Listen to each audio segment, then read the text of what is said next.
أهلا بيكم في حلقة جديدة من برنامجكم سايب أثر. في ناس بنحبهم بجد وبيحبونا، بس الحب لوحده عمره ما كان كفاية. لما الحب يتحول لتحكم وطلبات تشيل مننا حتة، نقف لحظة ونسأل هو لسه حب ولا اسمه ايه؟ لما تلاقي نفسك بتدي كل حاجة وبتخسري نفسك. النهاردة هنتكلم عن الحب اللي بيطلب منك تتنازلي عن فلوسك، عن شغلك، عن صوتك، عن استقلالك. هل ده حب ولا نوع جديد من السيطرة لابس وش الحنية؟ تعالوا نشوف حكاية سارة. سارة دكتورة ناجحة وبتحب شاب من أيام الجامعة، حب كبير حقيقي. وبعد وفاة والدها هو كان السند والدعم والحنية، لكن فجأة بعد ما اتخطبوا قال لها كارت الفيزا بتاعك يبقى معايا وانا اللي اصرف عشان كل حاجة تكون بحكمة. ولما سارة استغربت اتقال لها لو بتحبيني هتوافقي، ما احنا واحد. هي حاولت تقترح حل وسط، حساب مشترك، مشاركة بينهم. قال لها لا، الموضوع مش فلوس، ده مبدأ، ولو مش عاجبك انا ما اقدرش اكمل.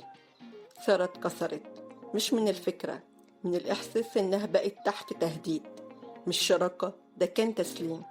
وهي وقفت قدام المراية وقالت لنفسها هو بيحبني بس عايز يلغي وجودي. أوقات السيطرة بتلبس وش الحب. أنا بحبك فعايز أحميكي، أنا عارف الصح فاسمعي كلامي، ما بيناش حسابات يبقى فلوسك تبقى معايا. التحكم مش دايما صريح، ساعات بيجي على هيئة مبررات شكلها حلو، لكن جواها إلغاء لحرية الشخص التاني. البنت اللي بتشتغل وبتتعب من حقها يكون ليها صوت. مش لازم تكون ست خارقة، بس لازم تفضل ست كاملة، مش نسخة خافتة من نفسها. ساعات بسمع أهل بيقولوا هو مش طمعان، هو عايز يحميكي. طب الحماية مش معناها الحجر، بس مامته كانت بتعمل كده.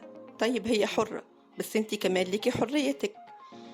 دي حاجات بسيطة ما تكبريهاش. أول التنازلات بتكون بسيطة وبتبقى بداية التنازل عن نفسك كلها.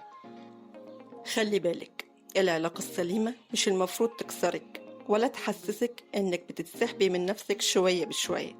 مش لازم كل مرة نختلف فيها ألاقي نفسي واقفة قدامي اختيار، يوافق يخسرك، اتنازل يمشي. في حب بيبني وفي حب بيستهلك. في حد لما يدخل حياتك تحس انك بتكبري، بتقفي على رجلك وأقوى. في حد تاني يحطك في زاوية ويطلب منك تسيبي كل حاجة عشان تبقي على مقاسه. وصدقيني، مفيش حاجة اسمها ده طبيعي في كل البيوت، ومفيش وصفة سحرية اسمها الست الشاطرة لازم تمشي ورا جوزها وخلاص. الشراكة الحقيقية فيها احترام، فيها كلام، فيها صوتين مش صوت واحد. حطي دايما في بالك، الحب اللي بيطلب منك تلغي استقلالك هو حب ناقص. وانتي تستاهلي تبقي في علاقة تحسسك انك متشافة ومسموعة ومحبوبة بوعي، مش بسيطرة.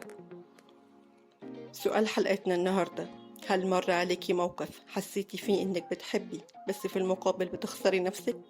احكيلي، افتحي قلبك، يمكن كلامك يكون نور لبنت تانية واقفة في نفس الموقف.